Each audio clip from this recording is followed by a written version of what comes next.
Very short process, একদম সহজ করে ভাবো। আজ কেমিক্যাল ইকুইলিব্রিয়াম চ্যাপ্টারের class 2। Actually chemical physical equilibrium chapter হচ্ছে, আমরা টোটাল 3টে ক্লাসে চ্যাপ্টারটা শেষ করব। একটা ক্লাস হয়েছে, আজ ক্লাসে মেন এখান থেকে কোশ্চেন আসবেই আসবে, কেপি কেসি রিলেশন মেনলি, আরও কিছু আছে, তো এটা মেন টপিক। তো এর পরের দিন আমরা আসবো লা চ্যাটেলিয়ার প্রিন্সিপাল, করলেই কিন্তু চ্যাপ্টার শেষ। এর পরে ঢুকবো আয়নিক ইকুইলিব্রিয়ামে, ঠিক আছে? ভালো করে কেপি কেসি রিলেশনটা কিন্তু বুঝতে হবে।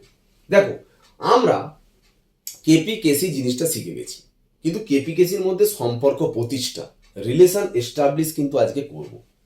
আমরা একটা রিয়াকশন ধরে নিচ্ছি, দেখো এ এ গ্যাস, বি বি গ্যাস থেকে ডিডি হচ্ছে আর ই ই হচ্ছে। এরকম ভাবে কেন লিখলাম রিয়াকশনটাকে?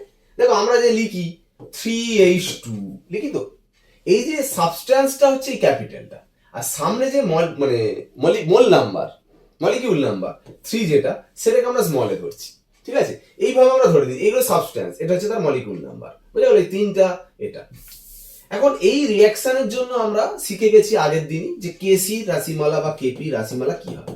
কেসি মানে জানো, যেটা রাইট সাইডে আছে সেটার মোলার কনসেন্ট্রেশন, যেটা সামনে থাকে সেটা পাওয়ারে হয়ে যায়, ই এর molar concentration power E by right, মানে লেফট সাইডে যেটা আছে সেটা নিচে বসে, রাইট সাইডেরটা উপরে বসবে, লেফট সাইডেরটা নিচে বসবে, এটা জানো তাই না? আর কেপির রাশিমালা কি ছিল, ডেরিভেশন কেপি ইকুয়াল টু কি লিখছিলাম, যেহেতু কেসিটা মোলার কনসেন্ট্রেশন দিয়ে থার্ড ব্র্যাকেট দিয়ে করেছো, আর কেপি মানে পার্সিয়াল প্রেসার, মানে আংশিক চাপ দিয়ে করতে হয়, মানে পার্সিয়াল প্রেসার অফ ডি পাওয়ারে D into partial pressure of E পাওয়ারে ই, আংশিক চাপ এর আংশিক চাপ পাওয়ারে এ, বি এর আংশিক চাপ পাওয়ারে বি, ঠিক আছে? এই যে ব্যাপারটা হলো, দেখো সবাই যদি আইডিয়াল গ্যাস হয়, আদর্শ গ্যাস, তাহলে আমরা একটা সমীকরণ ইউজ করতে পারি, PV equal to N R T. তাহলে লিখতে পারি P equal to N by V R T. দেখো, mole number by volume, mole per litre, যেটাকে আমরা বলি মোলার কনসেন্ট্রেশন, মোলার গারত্ব, আমরা সেটাকে সি ধরে নিচ্ছি। এই ইকুয়েশনটা আমি যদি এ গ্যাসের জন্য খাটাই, তাহলে লিখতে পারি P A equal to C A R T. কিন্তু একটা কথা বলো, পি এ মানে এ এর পার্সিয়াল প্রেসার, সি এ মানে এ এর মোলার কনসেন্ট্রেশন। তো মোলার কনসেন্ট্রেশন কাউকে আমরা সি এ লিখবো কেন? আমরা তো জানি থার্ড ব্র্যাকেটের মধ্যে এ মানে সেটাও মোলার কনসেন্ট্রেশন, এটাও লিখতে পারো। তাহলে এটা পি এ গ্যাসের জন্য খাটালে, বি গ্যাসের জন্য তাহলে কি হবে? বি এর মোলার কনসেন্ট্রেশন আর টি। ডি গ্যাসের জন্য পার্সিয়াল প্রেসার কি হবে? ডি এর মোলার কনসেন্ট্রেশন আর টি। ই গ্যাসের জন্য পার্সিয়াল প্রেসার কি হবে? ই এর মোলার কনসেন্ট্রেশন আর টি, ঠিক আছে? এই ইকুয়েশন গুলো সবগুলো আমি এখানে বসাবো, পুট করছি। দেখো কেপি ইকুয়াল টু এই যে পি অফ ডি, মানে হ্যাঁ ডি এর পার্সিয়াল প্রেসার, দেখো পি ডি কত হবে? ডি এর মোলার কনসেন্ট্রেশন আর টি, পাওয়ারে দেখো ডি আছে স্মল ডি, তাহলে এই পি ই জায়গায় কি লিখবো? ই এর মোলার কনসেন্ট্রেশন আর টি লিখলাম, পাওয়ারে ই। এটার জায়গায় কি লিখবো? এটা এ এর মোলার কনসেন্ট্রেশন আর টি পাওয়ারে এ, বি এর মোলার কনসেন্ট্রেশন আর টি পাওয়ারে বি। ভালো করে দেখো, আমি সবগুলোকে বাইরে বের করে দিচ্ছি, ডি ই এ বি পাওয়ার গুলো সমেত, হ্যাঁ, ডি এর পাওয়ারে ডি, ই এর পাওয়ারে ই, এ এর পাওয়ারে এ, বি এর পাওয়ারে বি। আর টি পড়ে রয়েছে, আর টির পাওয়ারে ডি, আর টির পাওয়ারে ই, আর টির পাওয়ারে এ, আর টির পাওয়ারে বি। দেখো ওপরে যেগুলো আছে সেগুলো যোগ হয়ে যাবে, নিচের গুলো বিয়োগ হয়ে যাবে। তাহলে লিখতে পারি পাওয়ারেরটা ডি প্লাস ই মাইনাস এ প্লাস বি, নিচের গুলো বিয়োগ হলো, বিয়োগ করে দুটো যোগ করে বিয়োগ করছো, তাহলে দেখো ডি প্লাস ই মাইনাস এ প্লাস বি, পাওয়ারটা এটা। তাহলে আমরা কি লিখতে পারি? কেপি ইকুয়াল টু এইটা, যেন দেখো আমরা জানি কি কেসি, তাহলে এই জায়গাটা বসিয়ে দিচ্ছি কেসি, আর এই জিনিসটাকে আমরা ধরে নেব ডেল এন, এটা হচ্ছে রিলেশন হয়ে গেল। ডেল এন মানে তার মানে কি? ডি প্লাস ই মাইনাস এ প্লাস বি, মানে কি?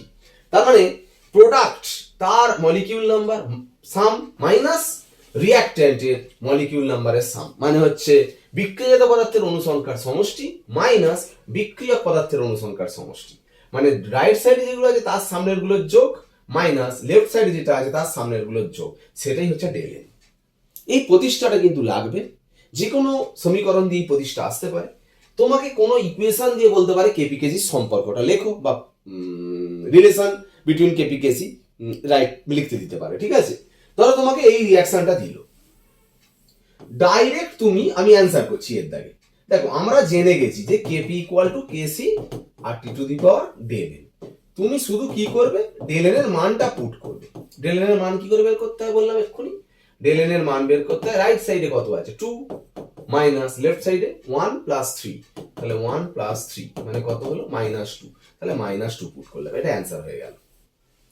দেখো rt টু দি পাওয়ার -2 মানে এটা নিচে তার মানে 1/rt স্কয়ার, যেটা এর সাথে গুণ হয়ে যাবে, তার মানে kp ইনটু rt স্কয়ার সমান kc, তাহলে kp এর সাথে rt স্কয়ার গুণ করলে kp পাচ্ছ, kc পাচ্ছ, তার মানে কে বড়, kc বড়। তাহলে মনে রাখতে হবে তোমাকে যে ডেল এন যদি নেগেটিভ হয় অবশ্যই কেসিটা বড় হবে। বি এর দাগের এখানে ডেল এন বের করো, ডেল এন কত দেখো 4 প্লাস 6 রাইট সাইডে, লেফট সাইডে 4 প্লাস 5 দেখো 1 আসছে পজিটিভ, তার মানে ফর্মুলা লিখলে kp equal to kc rt to the power del N এর জায়গায় বসছে 1, এখানে কিন্তু ডেল এন পজিটিভ, এখানে kc এর সাথে rt গুণ করলে তবে kp পাচ্ছ, তার মানে এখানে কে বড়, এখানে কিন্তু kp kc এর থেকে বড়। ঠিক আছে, সি ডেল এন বের করো, ডেল এন কাউন্ট দেখো সবাই যেটা করবে, এখানে একটা জিনিস বলে দিই শুনে নাও, যেটা তোমরা কেপি কেসি রাশি মেলা আমি তোমাদের বলেছি, সলিড লিকুইড হলে ব্যাকেটে এস আর এল থাকলে তার কনসেন্ট্রেশন 1 হয়, তা কনসেন্ট্রেশন 1 মানে থার্ড ব্র্যাকেটের মধ্যে কনসেন্ট্রেশন যদি এটাই 1 হয় তাহলে তার পাওয়ারটা 0, পাওয়ারটা 0 বলেই তো সেটা 1 আসছে।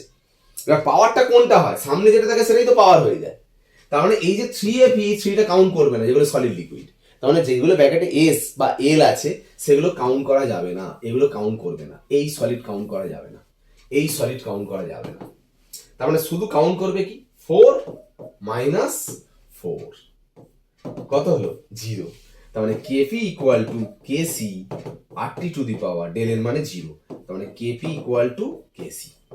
তাহলে দেখো kp গ্রেটার দ্যান kc হতে পারে ডেল এন পজিটিভ হলে, ডেল এন নেগেটিভ হলে kc গ্রেটার দ্যান kp হতে পারে, ডেল এন 0 হলে kp ইকুয়াল টু kc হতে পারে।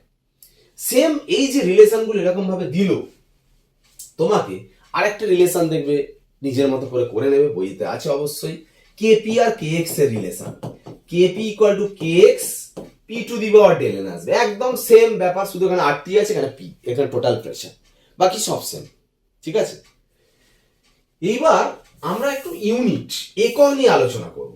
দেখো মানে কেপি কেসি কেএক্স এর একক অলরেডি লেখা হয়ে গেছে, কেসি মানে mole litre inverse to the power del N, KP মানে atmosphere to the power del N, আর কেএক্স বলছি ইউনিটলেস। এটা কেন হলো এককটা, যদি আমি তোমাকে একটা এক্সাম্পল দেখাই, দেখো n2 ব্র্যাকেটে g প্লাস 3h2 ব্র্যাকেটে g 2nh3 ব্র্যাকেটে g, দেখো আমরা যখন কেসি রাশিমালা লিখি, কেসি সমান কি লিখি, রাইট সাইডে যেটা আছে তার মোলার কনসেন্ট্রেশন পাওয়ারে 2, মোলার কনসেন্ট্রেশন পাওয়ারে 1, h2 এর মোলার কনসেন্ট্রেশন পাওয়ারে 3।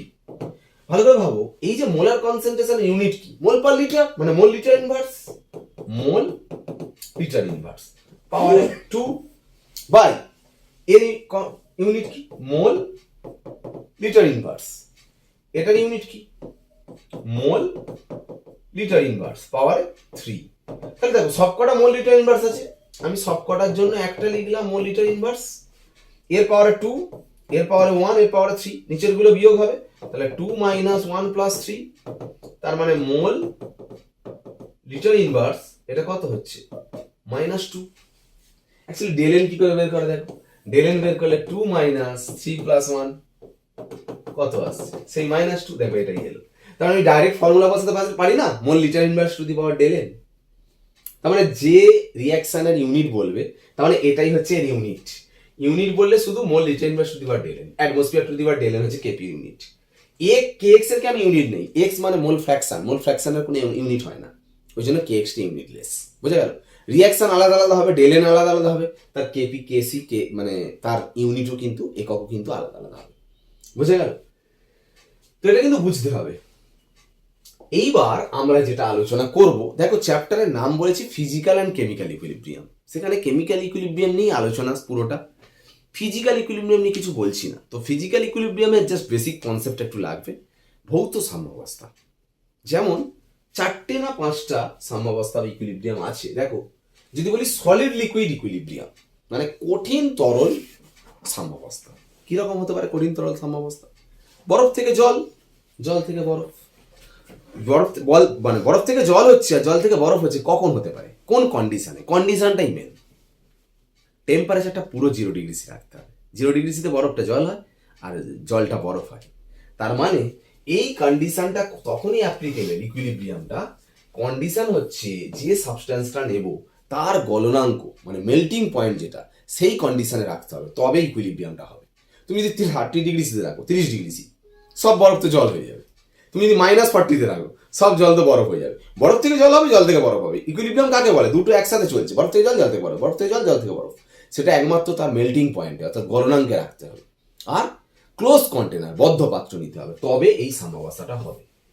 এবার যদি বলি লিকুইড ভেপার, জল থেকে বাষ্প, বাষ্প থেকে জল, এটা কখন? এটা অবশ্যই ক্লোজ কন্টেনার হতে হবে, কারণ ক্লোজ কন্টেনারে জল নিলে জলটা তো সবসময় ভেপার হচ্ছে, তো ভেপার যদি বাইরে বেরিয়ে যায় সেই ভেপারটা আবার জল হবে কি করে? এই জলটা ভেপার হয়ে তো এখানে জমছে, ক্লোজ হলে তবে তো সেই ভেপার থেকে আবার জল হবে, আবার জল থেকে ভেপার, ভেপার থেকে জল, জল থেকে ভেপার, ভেপার থেকে জল। বোঝা গেল ব্যাপারটা? ক্লোজ কন্টেনার, এটা হচ্ছে কন্ডিশন। সলিড থেকে ভেপার মানে কঠিন বাষ্প সাম্যাবস্থা, এটা শুধুমাত্র 3-4টে যৌগের বা পার্টিকেলের হয়, জানো নিশ্চয়ই, আয়োডিন, কর্পূর, ন্যাপথালিন, যাদের লিকুইড স্টেট হয় না, ডাইরেক্ট সলিডকে হিট করলে ডাইরেক্ট বাষ্প হয়, তাদের ক্ষেত্রে অবশ্যই ক্লোজ কন্টেনার হতে হবে। এই যেমন আয়োডিন সলিড থেকে আয়োডিন গ্যাস হয়েছে, ঠিক আছে? আর কি হতে পারে? লিকুইডে সলিড দিলে সলিউশন হয়, মানে কোনো তরলে কোনো কঠিন পদার্থ দিলে কোনো দ্রবণ হয়। তরলে কঠিন পদার্থ দিলে দ্রবণ, মানে ধরো জলে চিনি দিয়েছো, দিলে দ্রবণ হচ্ছে, ওটা কিন্তু ইকুইলিব্রিয়াম নয়। জলে চিনি দিয়েছো, দ্রবণ হয়েছে, আবার দ্রবণ থেকে জল চিনি আলাদা হতে হবে, মানে এই দিকেও রিয়াকশন যাচ্ছে, এই দিকেও রিয়াকশন যাচ্ছে। কি ভাবছো? জলে চিনি দিলে তো গুলে যাচ্ছে, আবার গোলা থেকে আবার চিনি আলাদা হতে পারে? ভাববে, দেখবে তোমরা নিজেরা জানবে বা বাড়িতে জিজ্ঞাসা করো, দেখবে চিনি জল করে যদি গুলে রাখো, অনেক বেশি চিনি দিলে দেখবে পরের দিন দেখবে চিনিটা তলায় অধক্ষিপ্ত হয়ে গেছে। মানে চিনি জলে গুলে যাওয়াকে বলে ডিজলিউশন, আর যদি অধক্ষিপ্ত হয়ে যায় সেটা বলে ক্রিস্টালাইজেশন। সাম্যাবস্থা তখনই হবে দুদিকে রিয়াকশন হচ্ছে, মানে চিনিটা সলিড অবস্থায় আছে, সেখান থেকে গুলে যাচ্ছে, আবার গোলা অবস্থা থেকে আবার সলিড হয়ে তলায় পড়ে যাচ্ছে, মানে কন্টিনিউয়াসলি দুটো এরকম ভাবে যদি চলে, মানে বুঝতে পারছো? মানে সলিড চিনি থেকে সলিবল চিনি, সলিড চিনি থেকে সলিবল চিনি, সলিবল চিনি থেকে সলিড চিনি, সলিড চিনি থেকে সলিবল চিনি, এইটা যদি কন্টিনিউয়াসলি চলে তবেই সেটাকে আমরা ইকুইলিব্রিয়াম বলতে পারবো। বোঝা গেল? একমাত্র স্যাচুরেটেড সম্পৃক্ত দ্রবণে কিন্তু এটা সম্ভব। বোঝা গেল ব্যাপারটা? তো আরেকটা হতে পারে সেম সলিডের জায়গায় গ্যাস, লিকুইড গ্যাস প্লাস থেকে সলিউশন হচ্ছে, আবার সলিউশন থেকে গ্যাস লিকুইড আলাদা হয়ে যাচ্ছে। যেমন আমরা কোল্ড ড্রিঙ্কসের বোতলে ভাবো না, কার্বন ডাইঅক্সাইড গ্যাসটা কি হচ্ছে, সলিউশনে ঢুকে যাচ্ছে, আবার সলিউশন থেকে বেরিয়ে যাচ্ছে, আবার ভিতরে যাচ্ছে, আবার বাইরে বেরিয়ে যাচ্ছে, ঠিক আছে?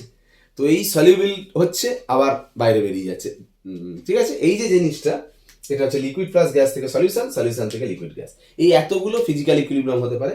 এখানে আরেকটা কথা বলার আছে, এইটার জন্য একটা খুব ইম্পর্টেন্ট একটা ল আছে, সেটা হেনরিস ল, ভালো করে পড়ে নিও। যত প্রেসার বেশি দেবে তত কি হবে? সলিবিলিটি বাড়বে, অর্থাৎ গ্যাসের মধ্যে যে লিকুইডের মধ্যে যে গ্যাসটা থাকে, প্রেসার যত বেশি দেবে লিকুইডের মধ্যে তত গ্যাসটা বেশি সলিবল হবে। এটা হেনরি বলেছে, এই হেনরি সূত্রটা করে নেবে, এটা সিলেবাসে আছে, ঠিক আছে? এই কটা ফিজিক্যাল ইকুইলিব্রিয়াম আছে, আর কিছু নেই। তো আমরা কেপিকেসি কি জিনিস, কেপিকেসি রিলেশন, এইটাই মেনলি আলোচনা করেছি। সামনের দিন আমরা দেখো ইকুইলিব্রিয়াম পুরো ব্যাপারটা বলে দিয়েছি। এবার ইকুইলিব্রিয়ামটা তোমরা অলরেডি জেনে গেছো যে দুটো ইকুয়াল রেটে হবে এবং কনসেন্ট্রেশনগুলো চেঞ্জ হবে না। সেটা কতক্ষণ চলবে? 15-10, 15-10, 15-10, 15-10, 15-10 দেখালাম আগের দিন, কনসেন্ট্রেশন চেঞ্জ হচ্ছে না, কতক্ষণ চলবে? কি ডিস্টার্ব করলে ইকুইলিব্রিয়াম ডিস্টার্ব হবে? সেটা আছে লা চাটেলিয়ার প্রিন্সিপাল। পরের দিনের ক্লাসে চলে এসো, লা চাটেলিয়ার প্রিন্সিপালে করলে পুরো ইকুইলিব্রিয়াম পুরো কমপ্লিট, ঠিক আছে? আজ ক্লাস এখানে শেষ করলাম, ওকে, বাই।